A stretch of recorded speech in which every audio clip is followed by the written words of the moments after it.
ഇന്ന് ഞാൻ ചെയ്യാൻ പോകുന്നത് പോട്ട് പെയിൻറ്റിംഗ് ആണ്. സൺഫ്ലവർ ആണ് ഞാനിവിടെ പിക്ചറായിട്ട് പെയിൻറ്റ് ചെയ്തെടുക്കാൻ പോകുന്നത്.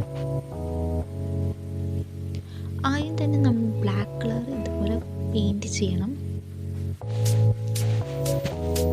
നടുഭാഗത്തായിട്ടാണ് നമ്മൾ ചെയ്യുന്നത്.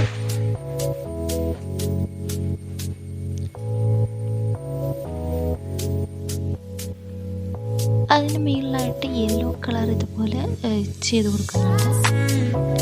പൂമ്പൊടി പോലെ തോന്നിക്കുന്ന രീതിയിലാക്കി നമ്മൾ മാറ്റിയെടുക്കേണ്ടതാണ്. വളരെ സമയമെടുത്ത് തന്നെ നമ്മളിത് ചെയ്തെടുക്കണം. അങ്ങനെ നമ്മൾ പെയിൻറ്റ് ചെയ്ത് എടുത്തിട്ടുണ്ട്.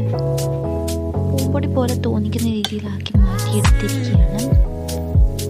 ഇതളുകൾക്ക് ലൈറ്റ് കളർ യെല്ലോ ചെയ്തതിന് ശേഷമാണ് നമ്മൾ ഡാർക്ക് യെല്ലോ